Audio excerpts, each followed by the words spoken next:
In a candlelit dining room, a duke the whole of London feared went pale and silent, and the guests laughed, certain they were watching cold arrogance. Only one woman saw the truth beneath it, and she did the unthinkable. A penniless companion, with no name worth mentioning, reached out and took his hand. They called her a schemer. They called her shameless. But the Duke of Wrenfield knew exactly what she had seen, and it terrified him more than the laughter ever could. Behind his silence lies a dead wife, a buried secret, and a lie that ruined more than one life. She should have looked away. Now neither of them can. The wine in Gideon Ashworth's glass had gone still, but his hand had not. Marian Hale saw it before anyone else at the table did, because she was the only one not watching the Duke's face. She was watching his hand, the long fingers curled too tightly around the stem, the knuckles gone white, the faint tremor that traveled up from them like the first crack in river ice. Across the table, Mrs. Honoria Calloway was still talking, her voice bright as polished brass, and the word she had just spoken hung in the air, where everyone could admire it.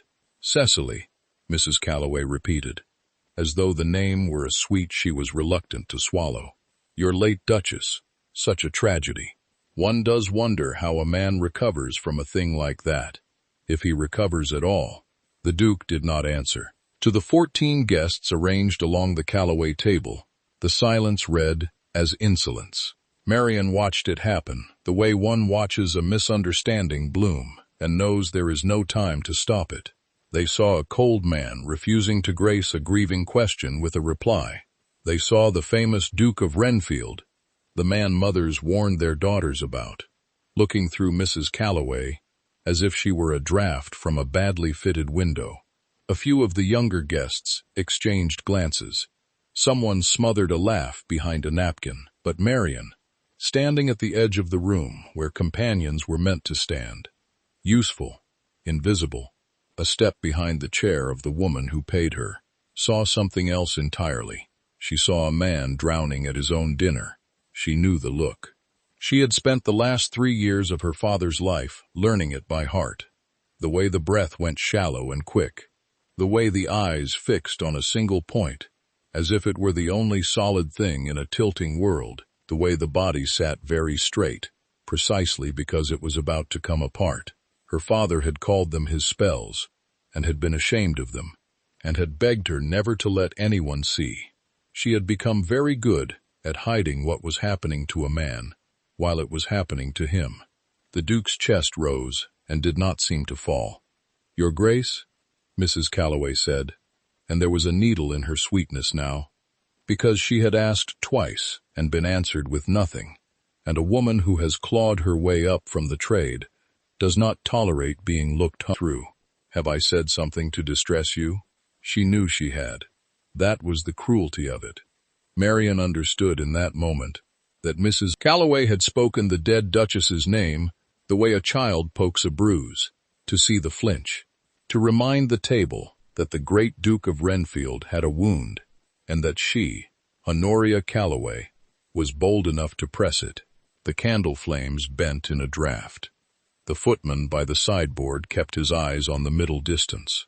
Penelope Calloway, the daughter for whom this entire evening had been staged, watched the Duke with the patient hunger of a girl who has been told a title is within reach, and the Duke's hand, beneath the table's edge where only Marian could see it, opened and closed against the white cloth as though searching for something to hold. She should have stayed where she was. A companion did not speak unless spoken to. A companion did not move from her post. A companion who valued the roof over her head and the bread on her plate, and Marian valued both, having lived without either, understood that the entire architecture of her survival rested on her remaining unseen. Mrs. Calloway had made the terms clear the day she hired her. "You will be present, Miss Hale, and you will be silent, and you will be grateful." And Marian had been all three for 11 months, because the alternative was a workhouse, or worse, and she was 31, with no dowry, and no family, and no other door left open to her in all the world. She crossed the room anyway, She did not decide to. That was what she would tell herself afterward, in the long hours, when she lay awake, counting the cost. Her feet simply carried her along the side of the table, past the startled turn of heads, until she stood at the Duke's right hand. And then, because there was no graceful way to do an ungraceful thing, she reached down and closed her fingers over his. His skin was cold. His hand jerked at the contact, and then went still. "Breathe out, Your Grace," she said, very low, as pitched for him alone. "Slowly, I have you." There is no hurry at all. For one suspended moment, nothing in the room moved. She felt the precise instant it reached him, felt his hand turn under hers, and grip back, hard, with the desperate strength of a man who has found the one rail in a falling house. His eyes came up and found her face. They were gray, she saw, gray and wide and entirely undefended, and for that single moment he was not a duke at all. He was simply a frightened man who had been handed, without explanation or condition, something to hold. Then the laughter began. It started low, a ripple at the foot of the table, and spread upward as understanding spread with it. The companion, the plain, penniless companion in her made-over gray dress, had crossed a duke's dinner table to seize his hand in front of 14 witnesses. The sheer audacity of it, the transparent, grasping ambition. They did not see a woman steadying a man through private terror. How could they? They had no idea the terror existed. They saw only a spinster who had forgotten her place and reached above it. And the comedy of that was too rich to resist. "Miss Hale," Mrs. Calloway's voice cut through the laughter like a blade through silk, and the use of her name, spoken aloud in that company, was itself a kind of stripping. "Miss Hale, you forget yourself entirely. Return to your place at once." Marian let go of the Duke's hand. It was the hardest thing she had done in a long while, because she could feel that he was not yet steady, that the cold was still in his fingers, that he needed another minute, and she was being made to take it from him. But she straightened, and she stepped back, and she folded her hands in front of her, and she met Mrs. Calloway's furious eyes across the candlelight. "Forgive me, madam," she said. "I should think you would beg it," Mrs. Calloway said. The bright brass was gone from her voice now. What remained was harder and far older. The sound of a woman defending a thing she had spent her life acquiring. To impose yourself upon His Grace in such a manner, to make a spectacle of this house. One can only assume what you imagined you might gain by it. She let the sentence sit, so that every guest could finish it privately, each in the most unflattering way available to them. "We will discuss your position in the morning." There it was, the roof, the bread, gone in a single sentence, dressed as a rebuke. Marian felt the heat climb her throat and kept her chin level through sheer will, because she had learned long ago that the one thing they could never take from you, if you refused to surrender it, was the angle of your head. She did not explain. She could not. To say he was not being cold, "Madam, he was in the grip of something he cannot help, and I knew it, because I watched my father die of it," would be to lay the Duke's weakness bare, on the table beside the wine, in front of the very people whose laughter he would have to live among for the rest of his life. She would not do that to a man, whatever it cost her, even a man she did not know.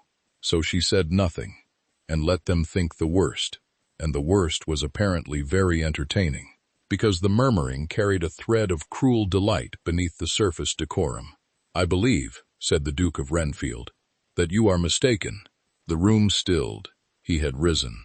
Marian had not seen him do it. He stood now, with one hand resting on the table. Steady again, she noted. The tremor mastered, and the color had returned to his face, and with it, something far more dangerous than color. He looked exactly as London said he looked, remote, exact, and cold enough to frost the silver. But Marian had seen his eyes a moment ago, and she knew the cold for what it was now. It was not the absence of feeling. It was a wall, built around too much of it. Your Grace, Mrs. Calloway said, uncertain for the first time that evening. You are mistaken in your companion. His voice was quiet, and it carried to every corner of the room. I felt unwell. Miss Hale, alone among my present company, possessed the wit to notice and the decency to assist, rather than to sit and remark upon a man's distress, as though it were an amusement laid on for the evening. His gaze moved, unhurried, down the length of the table, and one by one, the smiles went out like candles pinched between two fingers. I find I am tired of being remarked upon. I shall take my leave. But the dessert course, Penelope has. Mrs. Calloway was rising too now. The whole evening she had built coming apart in her hands. My compliments to your cook. He was already turning. And then, at the very last, he paused and looked back, not at Mrs. Calloway, not at the table, but at Marian, standing alone in her gray dress at the edge of the light. Miss Hale, you will call at Wrenfield House tomorrow at 11. There is a matter I wish to discuss with you. It was not a request. Dukes did not make requests, but it was not. Marian understood with a small, cold shock. A rescue. Either. Not entirely. There was something behind those gray eyes that had nothing to do with gratitude. Something closer to wariness. He had felt her see him. He knew precisely how much she had seen. And men like the Duke of Wrenfield, she was beginning to understand, did not let anyone walk away, knowing what she now knew. She became aware that her right hand was closed into a fist. She opened it, in the privacy of her gray skirts, and found a small weight pressed into her palm, a thing she did not remember catching, a silver button, worn smooth at the edges, torn loose from his cuff in the moment his hand had gripped hers, and held on, as if his life depended on it. She closed her fingers over it before anyone could see. Yes, Your Grace, she said. The door shut behind him, and the room let out its breath, and Mrs. Calloway turned to her with a face like a closing trap, and Marian stood very straight in the wreckage of her own small life, the Duke's button warm in her fist, and understood that whatever came next, the evening had already divided her future cleanly into before and after. She did not yet know which side of it she would survive on.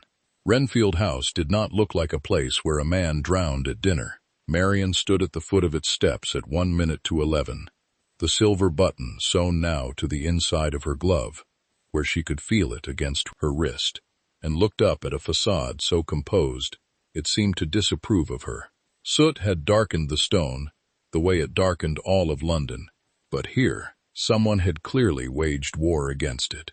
The windows were clean enough to throw the gray morning back at her. A telegraph boy passed on his bicycle, bell jangling, and somewhere beyond the rooftops, a train let out a long, exhausted sigh. She had not slept. Mrs. Calloway had not dismissed her after all, had, in fact, said nothing further at breakfast, which was infinitely worse, because it meant the woman was thinking. A man does not summon a companion to his house to thank her. Marian had turned that truth over half the night.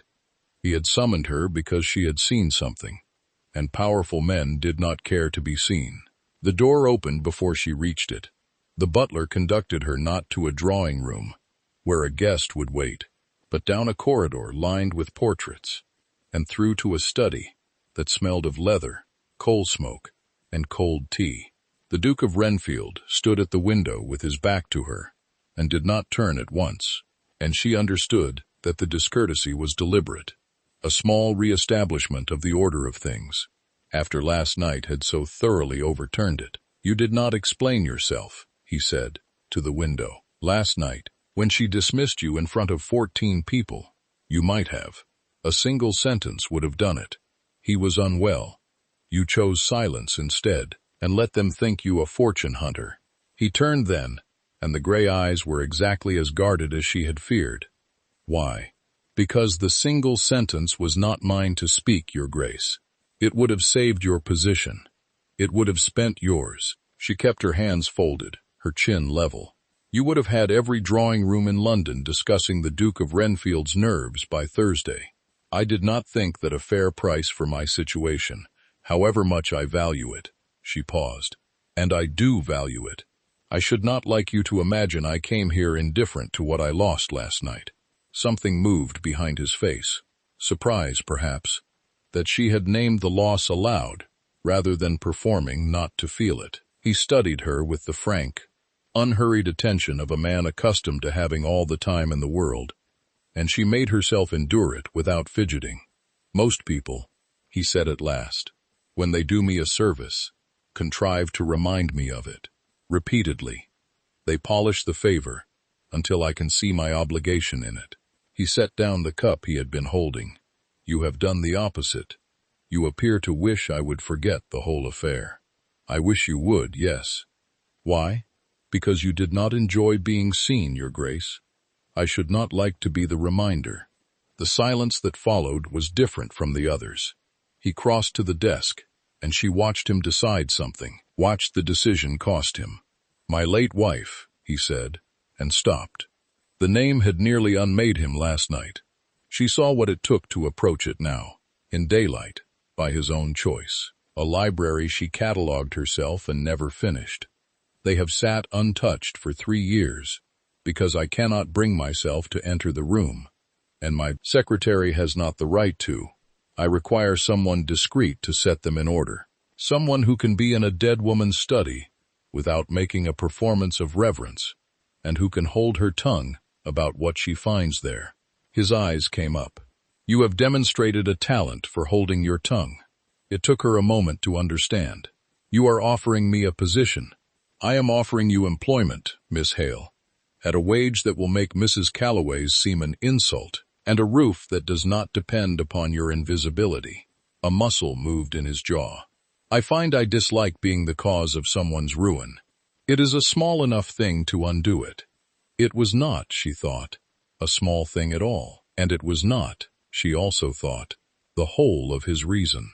He wanted her near for the same cause that made him wary of her, because she had seen him, and a man cannot keep watch over what he has sent away. He was not rescuing her. He was keeping her where he could see what she did with what she knew. She ought to have been frightened by that. She found, instead, that she preferred it to charity.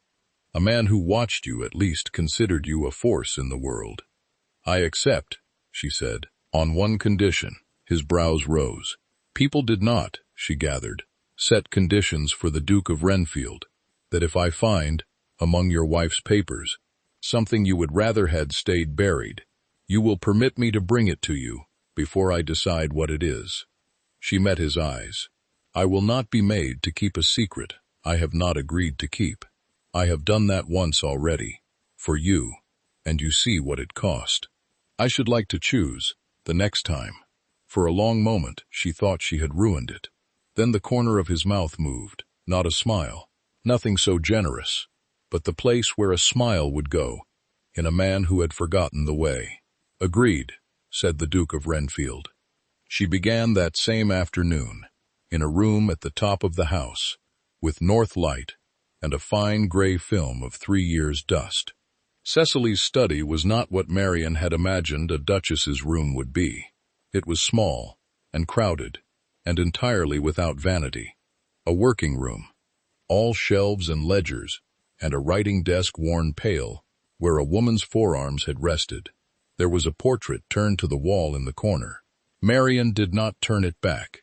There was the smell of old paper and, very faintly, of dried lavender gone to dust. She tied an apron over her good dress, opened the window a crack against the close air, and began. The work steadied her, as work always had. She sorted correspondence into years, set the household books in their own stack, made a careful note of every volume in the half-finished library catalogue in Cecily's neat, slanting hand. And as she worked, she learned the dead Duchess, the way one learns a person through their leavings. Learned that Cecily Ashworth had been clever and orderly, and a great deal warmer than the cold house her husband now kept. She had underlined passages in her books.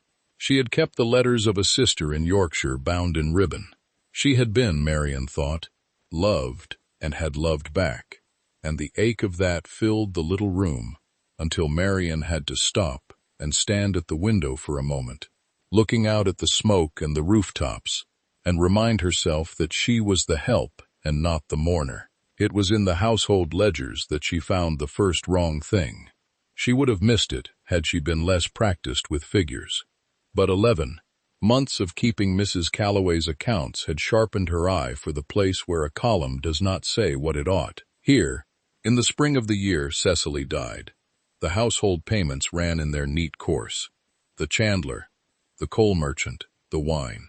And then, threaded among them in a different ink, in a hand that was not Cecily's careful slant, but something hastier, a series of payments to a name with no trade beside it.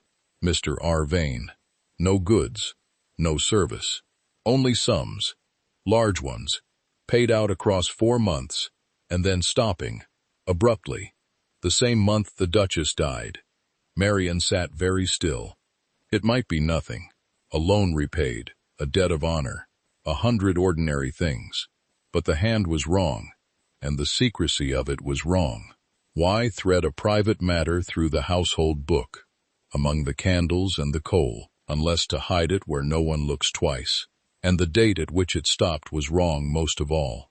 She turned back a page, forward a page, and there, in the margin beside the final payment, in Cecily's own slanting hand this time, pressed hard enough to score the paper, 3 words she could not unsee.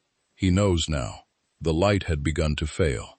Somewhere below, an electric lamp was lit and flickered, throwing a brief unsteadiness up the stairwell before it settled. Marian closed the ledger and held it against her chest, and became aware that her heart was beating in the particular way it beat when the floor of a familiar room turns out to be a door. She had told the Duke she would bring him anything he might rather have left buried. She had not understood, when she said it, that she might find the thing his wife had died beside. A floorboard sounded in the corridor. She turned, the ledger still clutched to her, and found Gideon Ashworth standing in the doorway of his dead wife's study, a place he had told her, that very morning. He could not bring himself to enter. He was looking at the room, not at her, his face stripped of all its careful cold, and she understood that he had not meant to come, that his feet had carried him here the way hers had carried her, across the table last night, against every instruction of the sensible mind. His eyes found the ledger pressed to her chest, then they rose to her face. "You've found something," he said. It was not a question, and Marian, who had promised herself she would choose her secrets from now on, stood in the lavender-dusted dark and made the first and most dangerous choice of all. "Yes," she said. "Your Grace, I think you had better sit down." He did not sit down. Dukes. Marian was learning, met the things that frightened them on their feet.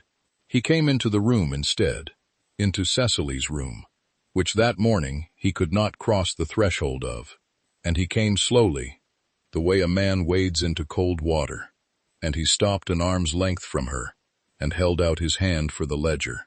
She gave it to him. Their fingers did not touch. She had arranged that they would not, and saw him notice the arrangement, and saw it cost him something she had not expected. He found the page without her guiding him, because she had left her thumb in it, and he read the name and the sums, and the 3 words, scored hard into the margin, and his face did the thing she had watched it do at the dinner table, the going still, the wall assembling itself stone by stone. But he did not drown this time. He set the ledger down on the desk very precisely, squared it to the edge, as though tidiness might hold the world together, and stood looking at his wife's handwriting, with his hands closed at his sides. "Vane," he said. "Roderick Vane." He said it the way one says the name of an illness. He was a man of business. He came to us through, a muscle moved in his jaw, through friends. He managed certain investments. He was charming, and he was clever, and Cecily did not like him, and I told her she was being unjust. His voice did not rise. That was the worst of it. It stayed level and exact, and the level exactness was a kind of bleeding. She was not being unjust. She was paying him. Look at the sums. He was bleeding this house and threading it through the coal accounts, where I would never look, because I never looked, because the household books were her province and I trusted. He stopped. You trusted her, Marian said quietly. That is not a fault, Your Grace. She wrote, he knows now. He turned the ledger toward her, as if she might not have read it, as if he needed a witness. 3 years, I have believed I understood that morning. The horse, the wet road, the carriage gone off the bridge road in the dark, an accident, a grief, a thing that happened to me, that I bore. His knuckles whitened against the desk, and it was not a thing that happened. It was a thing that was done. She had found him out. And she wrote, he knows now, and within the month, she was dead on the bridge road, and I told the world it was the rain. The little room held very still around them, the lavender dust, the north light failing to amber, the turned portrait in the corner with its face to the wall. You could not have known, Marian said. I could have listened. And there it was at last, stripped of the cold entirely. Not grief, but the thing beneath grief. The thing he had built 3 years of frost to keep from the air. She told me she did not trust him. I told her she was being unkind. I sent her into that house, into that man's dealings, alone, because I could not be troubled to believe a woman's instinct over a clever man's smile. I did not protect her. I have let London say I was careless with her on the road, and I have borne it, because it is easier to be thought careless than to be what I am. He looked up, and the gray eyes were terrible in their plainness. Which is the man who would not listen until she was past speaking? Marian had spent her life being useful, being steady, being the one who held the basin, and the hand, and the secret. She knew, in that moment, exactly what the useful thing to do was, and she did not do it. She did not reach for him. She had learned the hard way that comfort offered too quickly is a thing the giver wants more than the taker. And this man had been handled all his life by people who wanted his gratitude. So she stood where she was, and gave him the only thing she had, that no one else had offered him.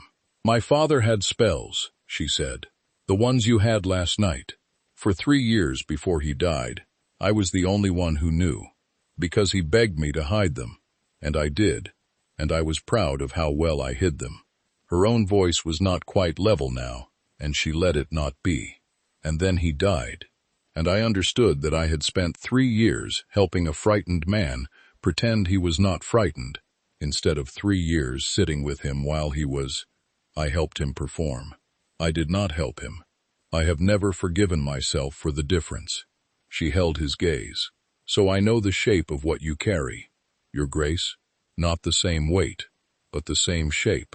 The believing you could have been enough, if only you had been someone other than what you were. For a long moment he said nothing. Outside, an electric lamp somewhere in the house buzzed and steadied. The train sighed again, distant, going somewhere. You are a singular person, Miss Hale, he said at last, very low. I am a poor one, Your Grace, which has obliged me to be observant. People mistake the second for the first, but she said it gently, and something in the room had changed. Some pressure equalized, and when she drew the glove from her right hand and worked loose the small thing she had sewn inside it, her fingers were not quite steady either. She held it out to him on her open palm, the silver button, worn smooth at the edges, that had fallen into her hand the night she took his. This is yours, she said. It came away when, last night, I kept it, because I did not know how to return it, without explaining, and the explaining seemed worse. But I find I do not like to keep a thing that is not mine. He looked at it for a long moment without taking it. Then he picked it up, and this time his fingers did touch her palm, deliberately. 2 cold fingertips against the warm center of her hand, and neither of them pretended it was an accident. It was my father's, he said. These buttons. He had them put on every coat he owned, and I have done the same, and I could not have told you why until this moment.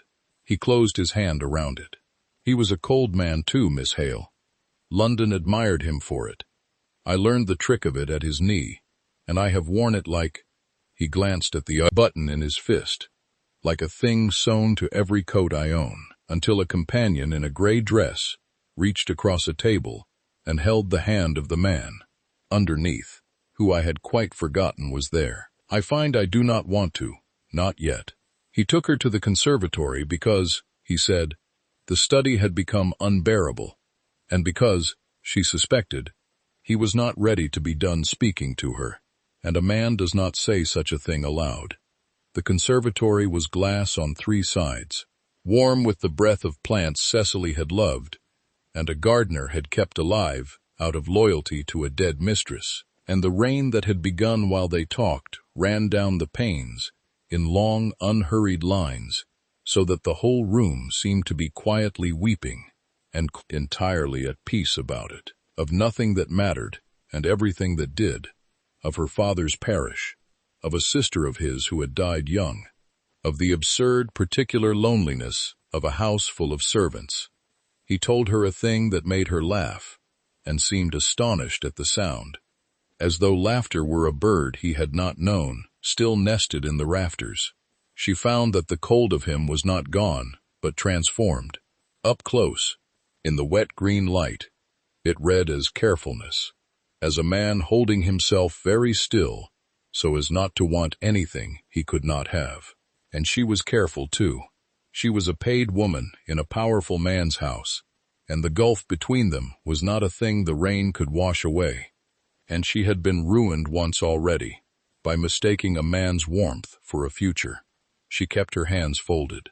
She kept the table's width of air between them. She gave him her attention and her honesty, and withheld the one thing she could not afford to spend, the hope which she could feel pressing at the seams of her sensible heart, like water at a cold, dark window. It was nearly dark when Mr. Thorne found them. The secretary was a spare, exact man, and he had clearly been hurrying, and he stopped in the conservatory door, with the particular discomposure of a discreet person who has discovered something he was not meant to. His eyes went to the Duke, and to Marian, and to the careful distance between them, and back to the Duke. "Your Grace, forgive me. I have been going through the spring quarter, as you asked. The year that—" he chose not to finish it. "The payments to Vane. You asked me to learn what became of the man, whether he had left the country, as was said." Thorne's exactness cracked, just slightly. "He did not leave the country, Your Grace. I have it from the rolls of his club, paid through this very quarter. Roderick Vane is in London. He has been in London the entire time." The rain ran down the glass. The warmth of the conservatory did not change, but Marian felt the cold come into the room anyway. The old cold, the Duke's cold, snapping back into place around him like a coat resumed. "And there is one thing more." Thorne's gaze moved, reluctantly, to Marian, and she understood with a lurch that whatever was coming had her name in it. "Vane was seen at the Calloway's table last month. He dines there. Your Grace." The secretary's voice dropped. "He is a particular friend of Mrs. Honoria Calloway. Has been for years." Marian's hand closed. In the folds of her skirt, around nothing, around the place where the button was no longer hidden, because she had given it away. The man who had bled this house and frightened Cecily into the margin of a ledger was a friend of the woman who had put Marian into Wrenfield, the woman who had dismissed her in front of 14 people, and then, strangely, said nothing at all the next morning. The woman who was, even now, plotting her daughter's path to a duke, and who knew, better than anyone living, exactly which wound to press to bring the Duke of Wrenfield to his knees at a dinner table. She looked up and found Gideon watching her, and saw the same arithmetic completing itself behind his gray eyes, and saw, she would think of it for a long time afterward, the precise moment the warmth in them began, very slightly, to ice. "Your Grace," she said carefully. "I did not know." "No," he said, but he had stepped back.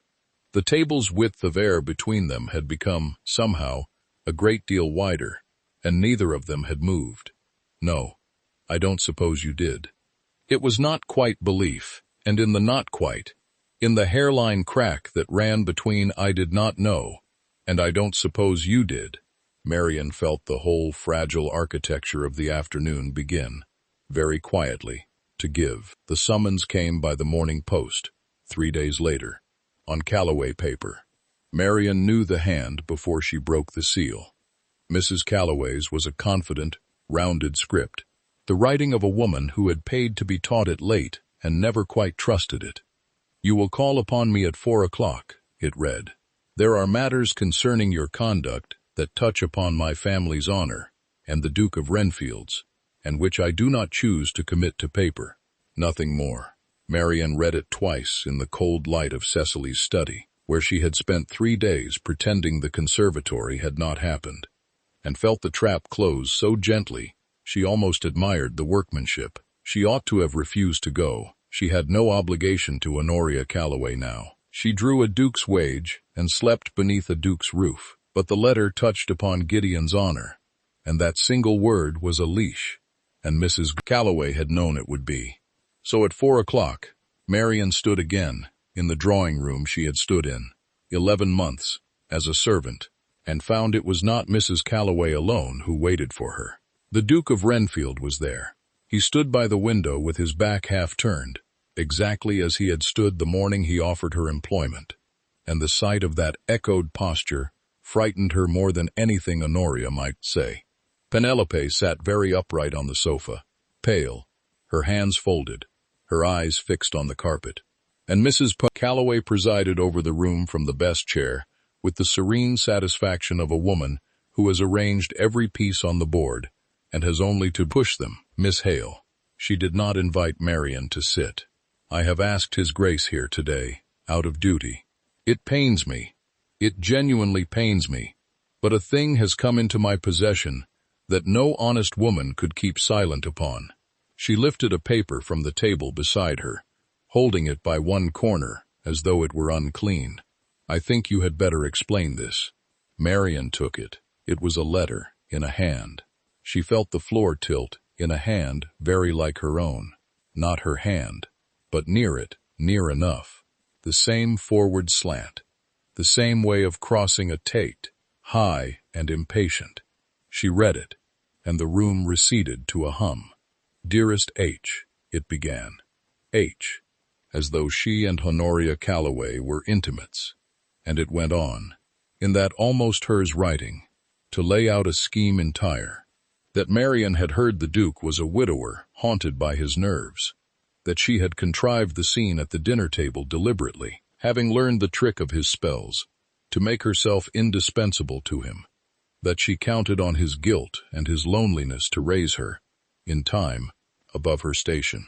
He is easier work than I had hoped, the letter said. A little tenderness, and he forgets entirely that I am nothing. Keep faith. Dear H, a duchess's coronet will repay us both, and you shall have your favor of me when I sit where Cecily sat. The letter ended.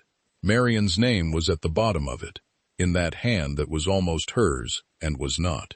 I never wrote this, she said. Her voice came out steady, which surprised her, because nothing else in her was. Your Grace, I never wrote a word of this. I have never in my life addressed Mrs. Calloway as anything but Madam. I did not know who Roderick Vane was until your secretary spoke his name. This is, she made herself set the letter down rather than crush it. This is a forgery, and a clumsy one, and it is built precisely of the things I told you in confidence 3 days ago. The spells, my understanding of them. Someone has taken what I gave you freely and dressed it as a plot. How convenient, said Mrs. Calloway softly, that the forger should know your own confidences. It is not convenient. It is the opposite. It means the forger is close to one of us. Marian turned to Gideon, turned fully, abandoning the careful distance, because the careful distance would not save her now. Your Grace, you were there. You heard everything I said in that study. You watched me find the ledger. You watched me bring it to you, when I might have kept it. You ask yourself whether the woman who handed you the proof of your wife's murder, freely, asking nothing. Ask yourself whether that woman wrote a duchess's coronet will repay us both. She watched him. She had learned his face by now. The going still, the wall, the wound beneath, and she watched the wound do its work, and understood, with a despair that had no floor to it, that Honoria Calloway had not aimed this letter at Marian at all. She had aimed it at Gideon, at the precise, particular ruin of a man whose deepest belief about himself was that he was easily, fatally deceived by a clever liar with a kind face. He is easier work than I had hoped. The forger had not needed to convince him Marian was false. The forger had only needed to remind him that he had been fooled before, that he had trusted the wrong smile once, and a woman had died of it. You said yourself, Gideon said slowly, not looking at her, that you have a talent for holding your tongue, for being in a room and seeming invisible while you observe. You said it as though it were a virtue. His voice was very level. The level was the bleeding. You set a condition on me, the morning I hired you, that you would choose what secrets you kept. I thought it candor. I find I do not know, now, whether it was candor or warning. It was candor, Your Grace. You know it was. I knew Cecily did not trust Vane, and I told her she was unjust. He turned from the window at last, and his eyes were the eyes of London's cold Duke, the frost gone all the way down. I have a perfect record, Miss Hale, of knowing the truth of a person and choosing the comfortable lie instead. Forgive me if I decline to trust my own judgment of you. It has not, historically, kept anyone safe. It was not that he believed the letter. That was the cruelty Marian saw and could not undo. He did not believe it. Not entirely, perhaps not even mostly, but he could not afford to disbelieve it, because to disbelieve it was to trust his own reading of her, and his own reading was the very thing he no longer dared rely on. Honoria had not turned him against Marian. She had turned him against himself, and used the wreckage to wall Marian out. Penelope, Marian said suddenly. The girl's head came up. She had not spoken a word. She was white to the lips, and her folded hands were not folded so much as clenched. And Marian, observant because poverty had made her so, saw a young woman sitting very still, precisely because she was about to come apart. You knew me 11 months, Marian said gently. You sat with me while your mother dined. I read to you when you were ill. You know my hand, Penelope. You have seen me write out menus and mend your mother's accounts 100 times. Is that my hand? The room held very still. Mrs. Calloway's serenity did not so much as flicker, but her eyes went to her daughter, and there was something in them that was not serene at all. Penelope, Mrs. Calloway said, Miss Hale is distressed and is grasping. You need not answer her. It is. Penelope's voice cracked. She looked at the letter on the table, and at her mother, and at the Duke, and Marian watched the girl arrive at the edge of something and stand trembling upon it. It is very like her hand, Mamma, she said at last faintly. It is very like. And she dropped her eyes again, and the small treason she had not quite committed hung in the air, and Marian understood that Penelope Calloway knew exactly whose hand it was, and was too frightened of her mother to say so. It was enough to damn her, and not enough to save herself. Very like. The girl had told the truth and the lie in one breath, and Honoria's serenity returned like a tide. Your Grace, Mrs. Calloway said, rising, I will not keep you longer in the company of a woman who has so abused your trust. I took her in out of charity, and you took her in out of guilt, and we have both been repaid, as the foolish are always repaid. I ask only that this house be spared the scandal of her dismissal being talked of, for Penelope's sake. She laid a hand, briefly, on her daughter's bowed head, and the gesture was so tender and so monstrous that Marian's stomach turned. The poor child has a delicate position to consider. Gideon was already moving toward the door. He had not raised his voice once. He had not accused her of a single thing. He had simply, quietly, ceased to be reachable, and that was worse than any rage, because rage could be argued with, and a closed door could not. "Your Grace," Marian said. He stopped, his hand on the frame. "I will go," she said. "I will not make a scene of it. I have made one scene too many in this house already, and I would not give them the pleasure of a second." She kept her chin level. The angle of the head, the one thing they could not take if you refused to surrender it. "But I will say this once, so that you have heard it said. I asked you for nothing. I have asked you for nothing from the first, and the day you discover who wrote that letter, and you will, because you are not the careless man you have decided to be, I want you to remember that I stood in this room and told you the truth, while it cost me everything, exactly as I did at that dinner table. I have been ruined twice now for the crime of seeing you clearly. I find I do not regret the seeing." She drew a breath. "Only that you could not. For one instant. One only." The frost broke. She saw it go through him like a crack through ice on a pond, the whole white surface of him shivering on the edge of giving way. His hand tightened on the doorframe. His mouth opened. Then Mrs. Calloway said, gently, "His Grace's carriage, I think, is waiting." And the moment iced over, and he went. It was Edith who came to her that night, in the small rented room Marian had taken with her last quarter's wage. The only roof she had now that Wrenfield's was closed to her. The old housekeeper stood in the doorway, with rain on her shoulders, and a shawl clutched at her throat, and the particular look of a woman who has spent 3 days arguing herself toward a door. She had served Cecily. She had served Cecily, and she had served the silence after. And Marian saw that the silence had become unbearable to her at last. "I oughtn't to be here," Edith said. "If she learns of it, if he learns of it." She stopped and steadied herself, the way Marian had taught herself to steady at a tilting table. "Miss Hale, they are saying you forged a letter, that you schemed for the coronet, and I have held my tongue 3 years because I was afraid, and I watched them do it to you, and I thought, I am too old to be afraid into my grave." "Do what to me, Edith?" The housekeeper's hands worked at the shawl. The candle guttered between them. "The night my lady died," she said, very low, "I was the one who took up the message that called her out onto the bridge road. A note, it was, that came to the kitchen door after dark, and I carried it up to her myself. I never told a soul who brought it, because I was afraid, and because the man who brought it told me. He told me, Miss Hale, with his hand on my arm, that it would go very ill for me if I ever said his name aloud." She looked up, and her eyes were wet and steady. "But I saw him. I saw him plain in the lamp by the door, and I have seen him since, dining at the Calloway's table, large as life and twice as easy.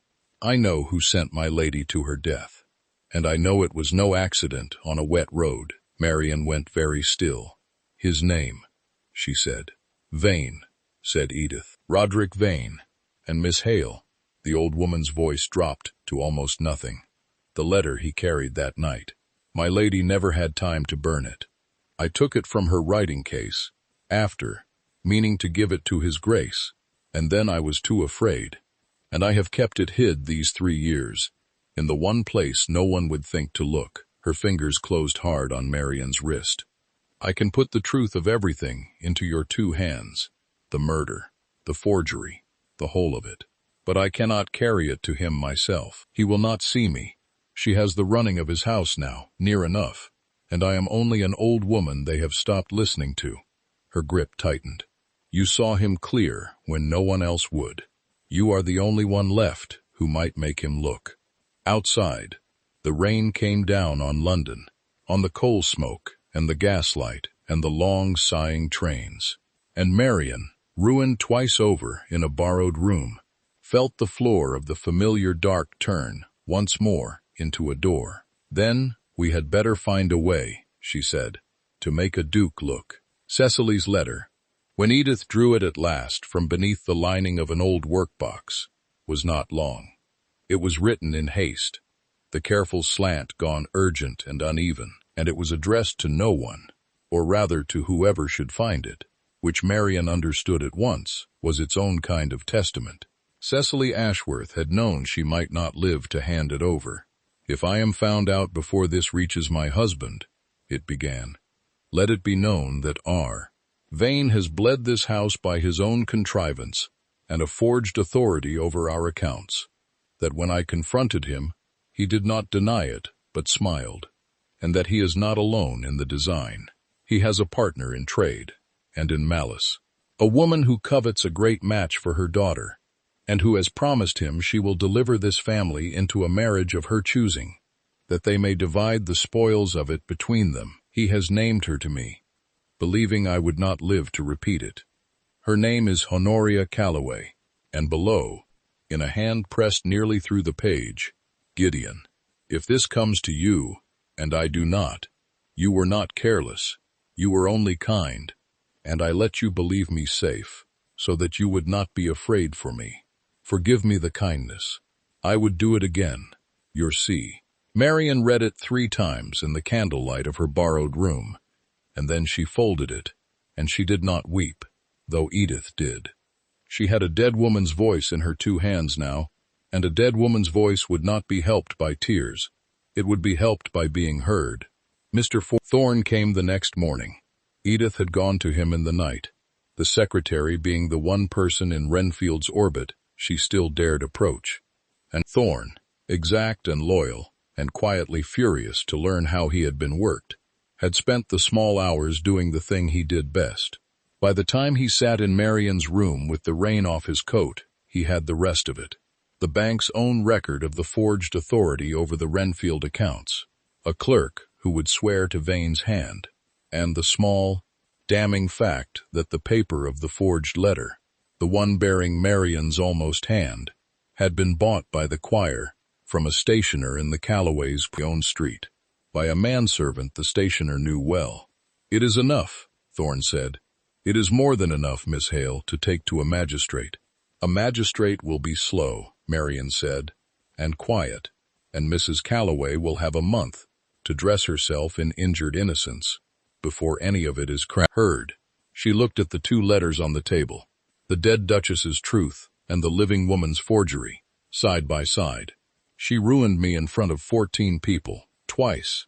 She did it where it could be seen, because she understands that a thing seen is believed, and a thing whispered is doubted." She rose. "I will not be restored in a magistrate's back room. If I am to have my name again, I will have it in the open, before the same eyes that watched it taken." Thorne looked at her for a long moment. "His Grace," he said carefully, "is to dine at the Ashfords on Thursday. It is a large affair. The Calloways will be there.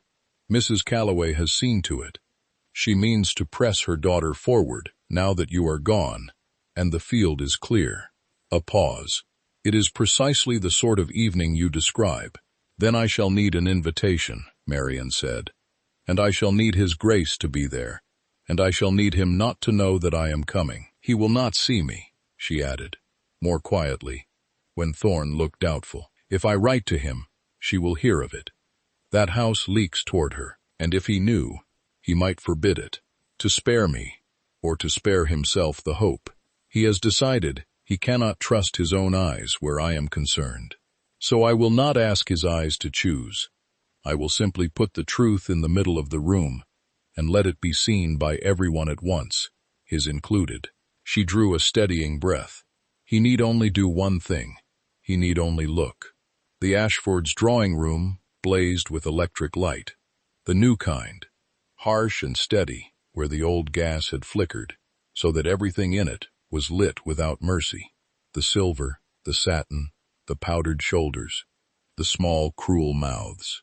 Marian came in late and on the arm of Lady Ashford herself, who owed Thorne a discreet favor, and had been glad to pay it with an invitation and a question asked of no one. Heads turned. The gray companion who had disgraced herself at the Calloways' table returned and gowned in dark green silk that Edith had sat up 2 nights to alter from one of Cecily's own. The Duchess would have wished it. the old woman had said fiercely, threading the needle. She would have wished it. Marian wore the dead woman's gown like an argument, and she walked into the light, and she found, across the room, the two faces she had come for. Honoria Calloway saw her, and went the color of tallow. The Duke of Wrenfield saw her, and went very still. He was thinner than 3 weeks ago. The frost was all over him, the cold Duke entire, and she knew now what the cold was, and her heart turned over to see how much of it he had rebuilt. He did not come to her, and she saw him decide to believe she was an apparition, a thing his guilt had conjured, and she saw him decide not to hope. She did not go to him either. She went to the center of the room, where the light was hardest, and she waited until the murmuring had built enough that to speak into it would be to command it. "Mrs. Calloway," she said clearly, "I believe you have something of mine. A letter. In my hand. You showed it to His Grace, and to your daughter, and you used it to put me into the too." The room hushed, scenting blood, uncertain yet whose. "I have brought one of my own to show in return. 2, in fact. I think the company will want to hear them. This is an outrage." Honoria was on her feet, her voice pitched to carry, to drown. "Lady Ashford, I cannot think how this creature came to be admitted. She is a dismissed servant, a forger, a woman of no character whatever." "Then a woman of no character cannot harm you by reading aloud," Marian said, "and you have nothing to fear from a single page." And before Honoria could answer, she had begun to read. And her voice, she had been a clergyman's daughter. She had heard the lessons read every Sunday of her girlhood, and knew how a true thing should sound, spoken in a room full of people. Her voice carried Cecily Ashworth's last testament into every corner of the merciless light. "R. Vane has bled this house. He has a partner in malice, a woman who covets a great match for her daughter. He has named her to me. Her name is Honoria Calloway." The room made a sound like a tide going out. "A forgery," Honoria said, but the brass had cracked in her voice, the late-taught confidence failing her at last. "Another forgery, of course. The woman traffics in them." "It is in the late Duchess's hand," said Mr. Thorne, stepping from the wall where he had stood unremarked, "which any number of persons here can attest to, and it is corroborated. Her Grace's writing case. The bank's record of the authority Mr. Vane forged over the Wrenfield accounts. The stationer in your own street, madam, who sold your man the paper on which Miss Hale's hand was so carefully copied. He laid the documents, one by one, on the long table beneath the lights, and the small sounds they made falling were very loud. And Mrs. Brand, late housekeeper to His Grace, who carried the message to her Grace on the night she died, and who knows whose hand delivered it to the kitchen door." "He threatened me to silence," came Edith's voice from the doorway. "Steady now. 3 years of fear spent at last. Roderick Vane, the same as dines at her table. I'll swear it before God and a magistrate both." And Penelope Calloway stood up. She was shaking. She did not look at her mother. She looked at Marian, and then at the company, and she said, in a voice that gathered strength as it went, the thing she had not been brave enough to say in her mother's drawing room. "I saw the letter written, the one in Miss Hale's hand. I saw it copied at our own table, from a sheet of Miss Hale's old accounts, by," her voice broke and held, "by a man my mother calls a friend. I was too afraid to speak. I am ashamed that I was. Miss Hale read to me when I was ill, and I let them put her in the street, and I have not slept since." She turned to her mother, then, white and final. "I will not marry where you have killed to set the table, Mama. I will not." Honoria Calloway stood alone in the hard electric light, in a room full of the people whose good opinion was the whole of her life's long climb, and Marian watched the climb fall away beneath her all at once, watched her become, in the space of a held breath, exactly the thing she had spent 30 years and one daughter's heart trying never to be small, and new, and seen. There was no triumph in the watching. There was only the floor giving way, which Marian knew the feel of, and did not wish on anyone, and did not lift a hand to stop. Then she turned from Honoria, because Honoria was finished and did not matter, and she looked for the one face she had crossed a ruined city to reach. He was already moving. The Duke of Wrenfield came through the parting crowd, and the frost was gone. Not mastered, not walled, but gone, fallen clean away, and what stood in its place was the man she had seen for one moment over a dinner table 3 weeks and a lifetime ago. The undefended one, the one underneath. He stopped before her, and the whole bright, cruel room held its breath to watch what a duke would do. "You came," he said, low, "only for her, exactly as she had spoken to him once. You put it in the middle of the room, where I had only to look." His voice was not steady. "He let it not be, Marian. I have spent 3 weeks calling myself the man who would not listen, and I had become him again. And you stood in that drawing room and told me the truth, while it cost you everything, and I let her tell me to leave." His hand rose between them. "I have been wrong about exactly one thing in my life, with any consistency. I have always trusted the cold and doubted the warmth. I should like, if it is not too late, to learn the opposite." He opened his hand. On his palm lay the silver button, worn smooth. His father's button, the one she had returned to him in a dead woman's study, the one he had said he did not want to sew back on, not yet. "It is not sewn back," he said. "I find I never want it sewn back on a coat again. I should rather it were yours." His gray eyes did not leave her face. "Marian Hale. They laughed when you took my hand. I have come to take yours, before all of them, so that they understand precisely what they were laughing at." And the Duke of Wrenfield, whom London feared, held out his hand to a clergyman's penniless daughter in the hardest light in the room. "Will you have it, knowing what I am, knowing I will need teaching?" The room was utterly silent. Somewhere an electric lamp hummed. Marian looked at the hand, the same long fingers she had closed her own over in the dark of her ruin, when she had nothing to gain and everything to lose, and had done it anyway, because a man was drowning, and she could not look away. She thought of her father, whom she had helped to perform instead of helping to be. She thought of, "I would do it again," in a dead woman's hand. She thought of every room she had stood at the edge of, useful and invisible, waiting to be chosen, and never quite chosen, and she understood that the waiting was over, not because he had ended it, but because she had walked into the light and ended it herself. "I will," she said, and she put her hand in his, and closed the dead man's button, warm between their palms, and this time, no one in all that bright room laughed. This time they were silent, because they had finally, every one of them, been made to see. She did not go back to Wrenfield House by the servants' door. It was spring by the time the magistrates were done with Vane, and the columns had wrung the scandal dry. And the morning she came to stay, she came up the front steps in the clean light, with Edith on one side and Thorne behind, and the great door was opened for her, and she walked into the hall as the woman who lived there, and not the woman who served. Gideon met her at the foot of the stairs. He was not cold. He had been unlearning it, all that long winter, the way a man unlearns a language he was beaten into as a child, imperfectly, and with effort, and with her hand to hold when the old words came back to him in the dark. Above the mantel in the hall, Cecily's portrait hung at last with its face to the room. Marian had turned it herself. She would have wished it, Edith had said of the gown. And Marian had come to believe the dead Duchess would have wished this too.